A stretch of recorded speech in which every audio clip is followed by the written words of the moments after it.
plots again, just to show you again. So you see this window at the bottom right hand corner is updating, and it's going to take 30 seconds plus a little bit of extra. 30 seconds of real data has been gathered, but there's some communication time and refresh time of the screen as well. So it's going to take a minimum of 30 seconds for that process to unfold. Okay. Every time you do something in runtime, it automatically updates the plots. You've seen this all through the week. Okay. Now when you've got a case like this, that every time you just change that button to decide what phase is going to be involved in the fault, you're going to have to wait for the plots to update. Okay. So it becomes an issue. So there's various tools in here to help you deal with that. So each plot can be manually locked. Okay. And then if you update the plots, this one is not going to update. You see it's locked. You see all of these will update. You've got to be patient and wait 30 seconds. But this one won't. Now that you can use that for two reasons. One, just to stop having to wait for the plots to update. You can globally lock them all. Or if there's a result that you particularly want to keep for future reference, but you want to keep playing with the case, you can say, right, lock this one. Or if you want to have multiple versions of this plot, try out different scenarios and then compare one against the other. So you can say, right, this hasn't changed, it's been locked. Okay? But this is the refreshed version of the same plot. You can compare them against each other. Okay, so that's one tool. The other is, if I unlock that, you can see that the lock is for the entire container. So just to remind you, that's the container, and these are individual plots.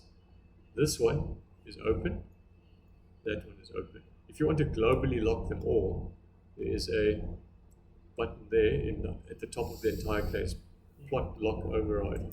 Okay, so all of them now are now locked, and that's the button you use. For example, if you want to now experiment with this case and try different settings, let's put that on, that on, that on. It's not prompting a plot update every time we do that, because this is not a scenario test. This is just getting ready for one. So we are getting ready and selecting what values of these we want and changing these sliders. Every time we do that, we don't have to wait 30 seconds for the plots to update. Okay, so you put global plot on, global lock plots on, then you can select your scenario. When you're ready to fire the button, right, then you come here and you say, okay, unlock the plots, apply the fault. Now you have to wait 30 seconds, but this is the point, it's an actual test. Okay. Updating the plots, and now we'll see whatever default fault has been applied here. Now it may be nothing. We haven't figured out the logic yet. So the fault menu is probably not even enabled, but we'll find. Oh, there, this one is. Okay. So we expect to see something. We won't understand it yet. We'll look at this with fresh eyes tomorrow. But now we're going to the whole point. We can play with the fault logic. We can play with the source dynamic test logic without having to have the complicated controllers. Okay, so there, this will show you.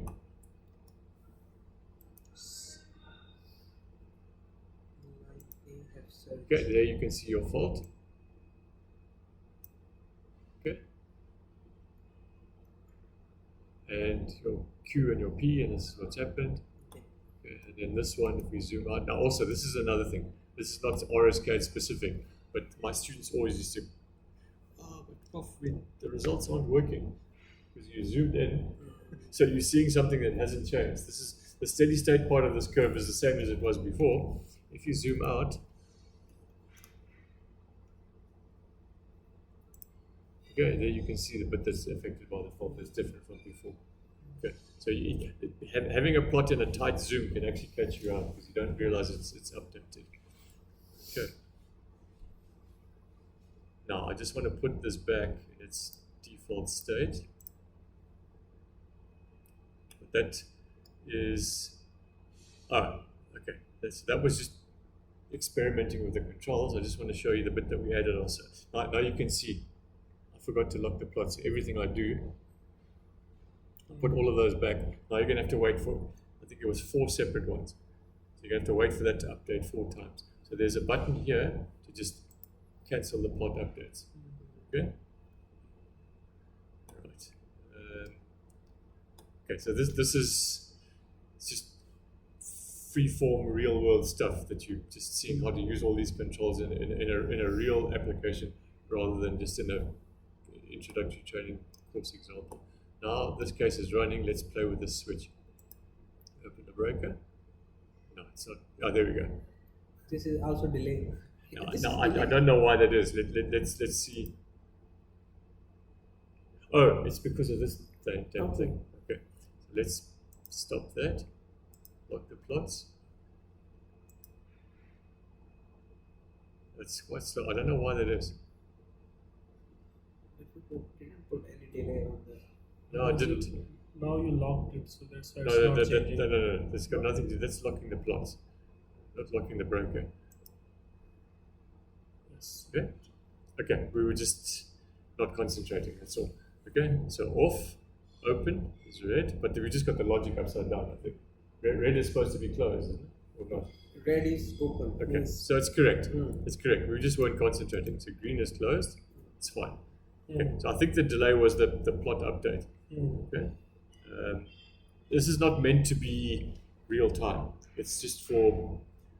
It's like an HMI, so you can see the state of your case. It's very, very useful though. Okay. And there's different ways to do this. So you can have it go dark, solid black and black outline with a hollow inside. You can make switches that physically open. actually means I have worked in many power plants. I'm telling you the actually SCADA HMI have this standard forms. Yeah, that's standard SCADA. But I just have a mental block in remembering. I know that it's green and red is standard SCADA. I just have this for years. I've been trying to find a way to remember. Which it's like green is like traffic lights. Green is go and red is. For me, red means danger. So, but off. That's the reason I have a mental block with it. This is like, to me, red means hot, don't touch. But it's the opposite of that. Okay. But that's very nice. So these features allow you to do that. Okay. Okay.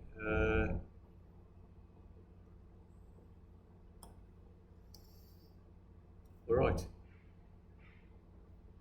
Then we can, tomorrow with fresh mind, get into it and start playing and figure out how the logic works.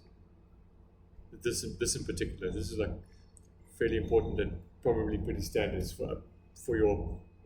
From my experience in the past with SVC tests on Siemens projects I worked on, Siemens called their version of that thing a wave tech. It's like a function generator, and they for SVC controls they have a thing where you can ramp the voltage up and back down again in a certain time profile.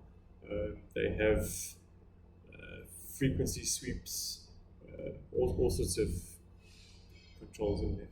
We'll look at that tomorrow and try and figure out how that logic works. Okay. Now this is a real world example of this. In this case, the simulator is gone and the computer is running. So this was talking to the real time simulator. Now the simulator has dropped. Okay, so you may have trouble stopping this. Let's see. One more thing, do we have to arrange some UPS supply for this? Exactly, that was I was also asking what are the safety precautions. That is entirely up to you. If you don't want to be interrupted, yes. So you and I come from countries where this happens all the time. Okay. No, it's dangerous means Safety precautions we are talking about. I that's why I turned it off at 7 because I thought the power was going to go off. Me personally, when I'm sitting at home, we have load shedding like several times a week. Okay. So I look at my phone and see when the utility is telling me the power is going to go off, and I don't have a UPS, but I just make sure it's off. So at 7, just before 7, I turned this thing off because I thought the handover is normally at 7. Yeah. You're asking me my personal opinion. Yeah, I would do either like me, just make sure it's not on when this happens, or a UPS is the expensive, proper way to deal with it. Yeah, because it's expensive equipment, we should arrange one. Yeah, I mean, this is. I was working out in my head last night. This is. We can fix it inside. It's like $400,000 US worth of equipment. I personally would, and also again the problem is we're from the sales side of things, but I would.